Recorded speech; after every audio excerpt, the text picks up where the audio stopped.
And we're live. What's going on, y'all? Welcome to Real Spill Wednesdays on the Truth Comes to Life podcast. I'm your host, Jay Coven, and welcome to Real Spill Wednesdays. For those of y'all that are new on Real Spill Wednesdays, talk about life topics and motivational quotes, please sure to check out my previous Real Spill Wednesdays on the channel. And also, please be sure to tune into the full podcast episodes where we talk about news from all over the world, the music industry, and more. I just dropped the podcast episode on college football, Rich Homie Quan, and the school shooting. So please be sure to check out the previous podcast episode and the rest of them on the channel. Also, please sure to give this video a thumbs up, subscribe to the channel, turn on post notifications to get the latest updates on when I post a full Real Spill Wednesday or a full podcast episode. Over 325 videos, something across that line, 156 subscribers. I really thank each and every one of y'all that has tuned in, liked, commented, shared the video, doing everything y'all can to support the channel. Y'all keep on supporting and engaging. I will come back with more content every single chance that I get.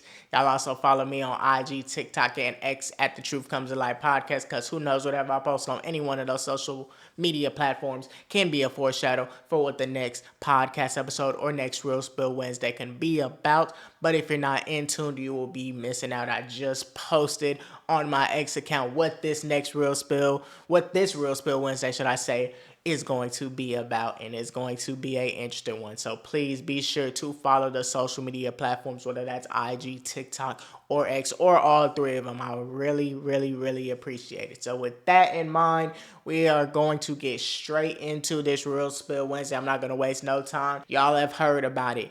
Sean P. Diddy Combs is in some more trouble. Now, I covered him on a last Real Spill Wednesday where he got arrested. Well, he ain't get arrested. The boy had got arrested for, he had like possession of like cocaine. He was one of Diddy's mules. That's what they called him. I also covered Diddy in a previous podcast episode regarding all of the civil suits in regards to the sexual assaults that he had on women. And now it has turned criminal. So, as y'all can see, let me go ahead and put it up for y'all. Diddy is in some huge trouble. Diddy indicted on sex trafficking and racketeering charges. Diddy has been charged with 3 counts of racketeering, sex trafficking by force, fraud or coercion, and transportation to engage and prostitution, according to TMZ. According to this indictment from 2008 to the present. So that is 16 years of him doing this. Member of the Combs enterprise allegedly engaged in sex trafficking, forced labor, interstate transportation for the purposes of prostitution, coercion, and enticement to engage in prostitution, narcotics offenses, kidnapping, arson, bribery, and obstruction of justice. The indictment alleges the purpose of the Combs enterprise was to operate a global business in the media, entertainment, and lifestyle industries. The purpose also includes preserving Diddy's power and fulfilling his personal desires, his sexual desires, especially in relation to his sexual gratification, including through the exploitation of the women and the use of commercial sex workers. He tried to see if he could get out on $50 million bail. They said no, sir. Now it's in appeals, and obviously they're going to get denied because the judge and the prosecution thinks that Sean P. Diddy Combs is a threat to society, and the defense is trying all they can. They want him to sell the house. He came back to New York to make it seem like, hey, like, I'm not going to be out of the state of New York if you let me be out. The judge, the prosecutor, they denied that. So, if he gets convicted, racketeering, this is a federal racketeering. This isn't like Young Thug's YSL case, how it's a state RICO charge. This is life in prison worthy because it is federal racketeering. Also, the sex trafficking, minimum life plus 15 minimum 15 years, transportation for prostitution, maximum 10 years in prison. Let me go ahead and show y'all this. This was the defense team proposes the $50 million bond. He was going to sell one of his houses and amongst other things to see if that'll be enough to basically get him out, and they flat up denied it. When they searched the house, Homeland Security, they found 1,000 bottles of baby oil and lubricants in his house. Now, remember, earlier this in the year, they had searched the Miami homes and the LA homes, and they ended up finding the tapes and all of that stuff, and they confiscated that. So that is already something. And they also found more tapes. So they also found like I said, they found the lube, they found more tapes, and granted, during these freak offs, what they have been saying, let me go ahead and show y'all. They said that they have been going on for days at a time. Diddy would literally have all of these workers and himself be involved in these freak off sessions for days, beating the women, making them unconscious. And what they had ended up saying, they also said that he basically gave them these pills, these ecstasy pills, and all of these narcotics to make the make the women obey them. And when they didn't obey, Diddy would get violent. So obviously y'all know the whole Revolt TV brand that he had, that's gone, that's been gone. And all of the other things that he did have, like, that's gone too because of all of this stuff. Now I want to hear the police conference. We're going to go ahead and listen to the police conference and see what they had to say. Let me go ahead and pull it up for y'all. As alleged in the indictment, to carry out this conduct, Sean Combs led and participated in a racketeering conspiracy that used the business empire he controlled to carry out criminal activity, including sex trafficking, forced labor, kidnapping, arson, bribery, and the obstruction of justice. Let me say a little bit more about the charges. The indictment alleges that Combs abused and exploited women and other people for years, and in a variety of ways. For 16 As alleged, years. Combs used force, threats of force, and coercion to cause victims to engage in extended sexual performances with male commercial sex workers, some of whom he transported or caused to be transported over state lines. Combs allegedly planned and controlled the sex performances, which he called freak-offs, and he often electronically recorded them.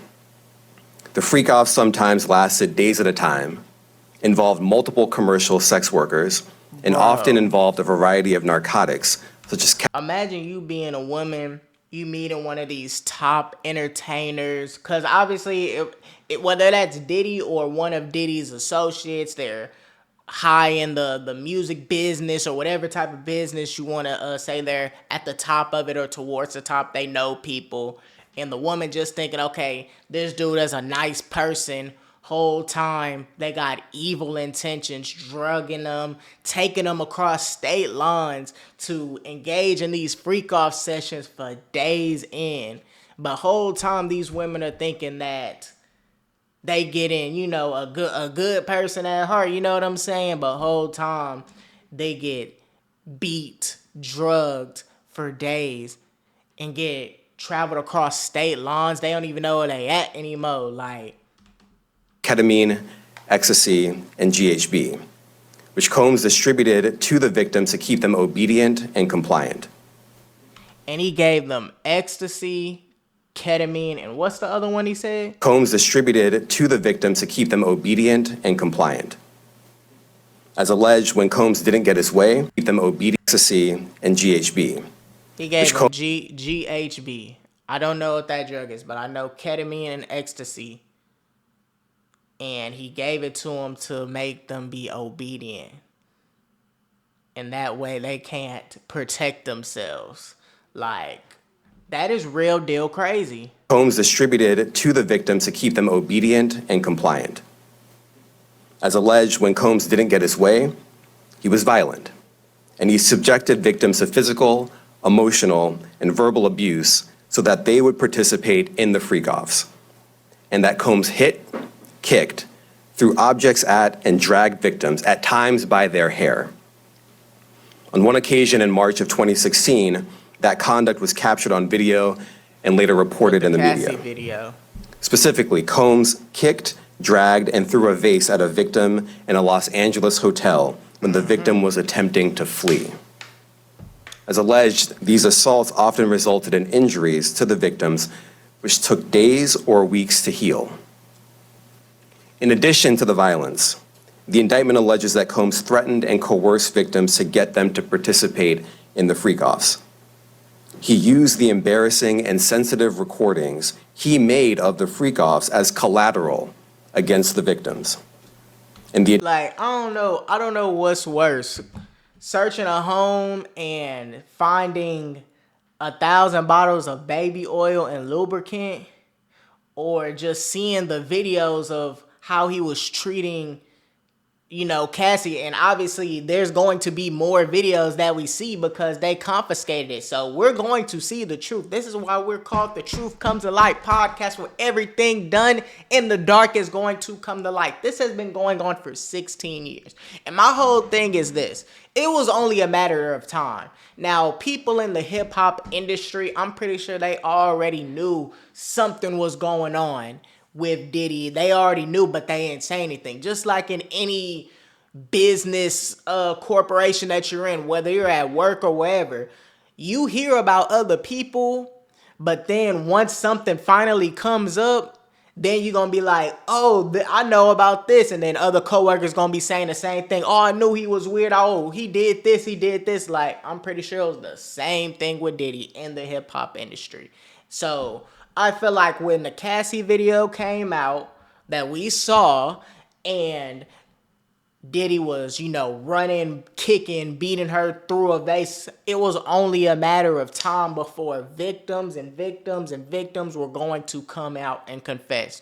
Right then, before that, they were all scared because they knew how much power Diddy has. Diddy has a whole lot of power in just everything, where he ranks up in regards as an entertainer in the music industry. Like, Diddy has power. So obviously these women are going to be scared.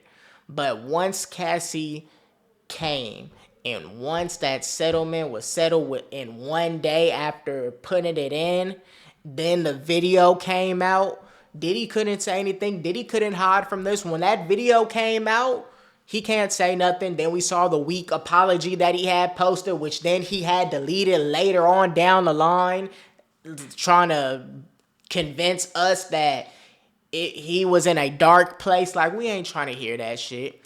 But it all came back to him. It all came back to him. And it's also, since it's a federal racketeering, this is what you got to understand. Since it's federal, so many people under him, his workers, they going to get charged too.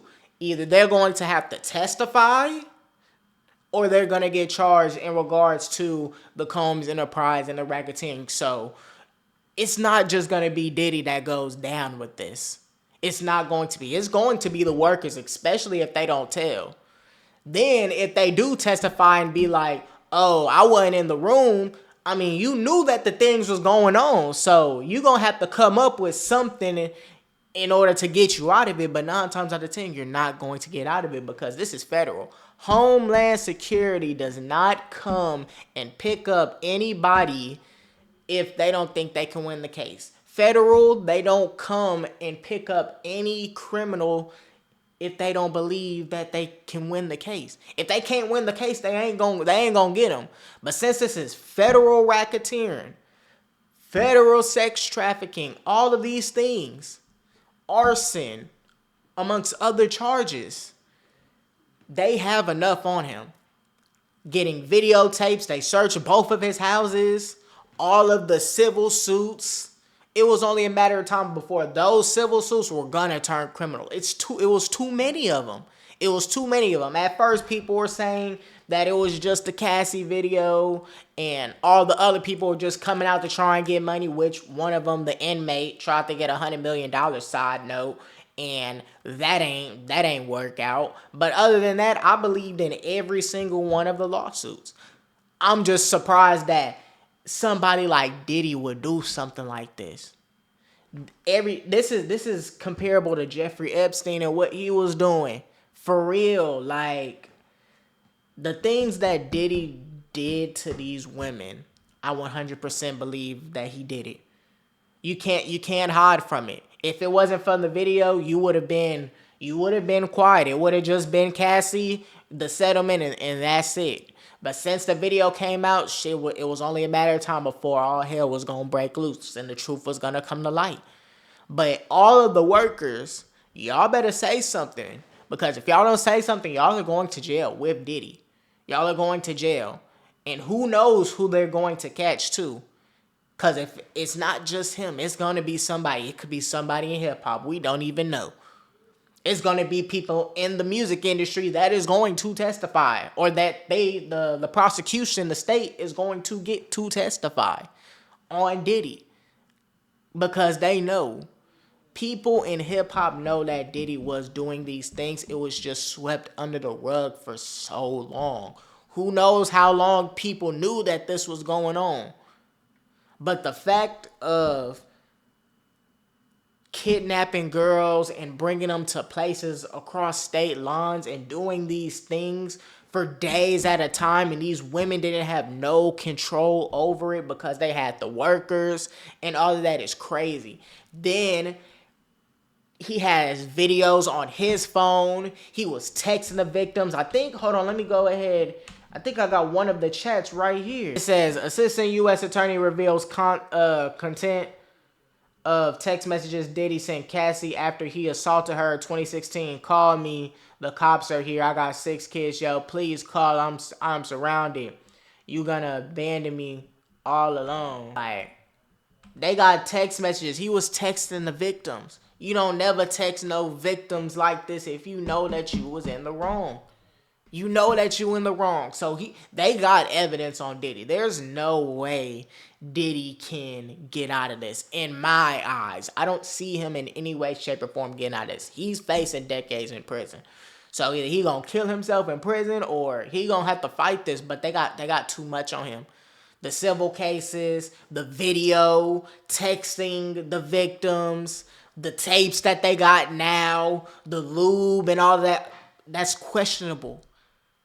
Why do you have do you not know how long it takes to use just one baby oil? Do you not know how long that is? One bottle of lube? Do you not know how many times you have to have sex in order to use that? I don't think you understand. That takes too long, let alone 1,000. Diddy probably the freakiest nigga I know. Diddy is probably, if not the freakiest nigga I know. I don't know nobody else that'll have 1,000 bottles of lube. What the fuck is you using that shit for? You feel what I'm saying? There's no reason. Like, I ain't even trying to laugh. Like, that's actually crazy. Like, there's no reason why you should have 1,000 bottles of lube and baby oil. He's a menace. Bro is a menace to society, for real. Like, and I really just feel bad for everybody that had to go through this. And even the people that dodged the close calls, because imagine if they would have said, yeah, they want to go back there and party with the big time, person in the music industry, in the entertainment business. He's one of the top. He was running stuff back in the 90s, like running stuff just for the good time, the freak off sections, to be dicked by 5 workers, beat by 5 workers, maybe even including Diddy. And if not, he's recording for his own satisfaction. You don't know where you at the next day. Then if you try and leave or you try and tell, you gonna get beat. Whole time you think you gonna have a good time. Like, this is unacceptable behavior. And I'm glad that this truth finally came to light.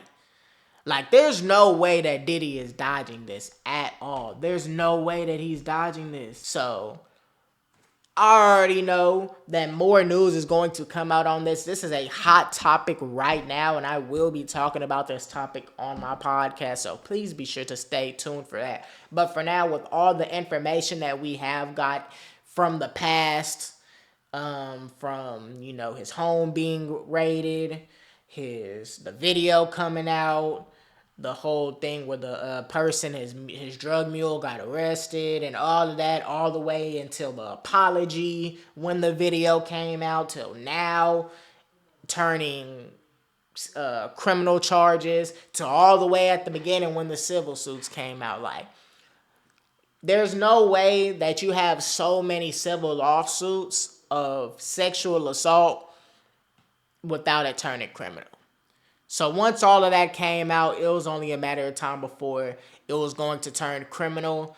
And with Homeland Security coming in and being a part of this investigation, yeah, it was going to turn into racketeering, all of that. And since it's federal, it's not just him that's going down. Who's gonna go down? I don't know. But they better get to talking. And now I honestly feel like they are gonna get to talking because he in jail now. He can't do nothing about it. So there ain't gonna be nobody that he could call and be like, they can't say, they have too much on him. Even the people in jail ain't gonna fuck with that. He can have them freak off sessions in jail, you know what I'm saying? He can have them freak offs in jail. He can fuck on the men. Dog, imagine, I was just telling myself this. Imagine if, for those of y'all that watch the Boondocks, you know how they had the trial of R. Kelly? Bro, imagine if the Boondocks had the trial of Diddy on here. If the Boondocks was still going on till this day, imagine if they had the trial of Diddy on here. That'll probably be one of the funniest, craziest trials that I've ever. That'll be one of the best episodes of the Boondocks that I've probably ever watched, for real. Because this is probably the craziest thing.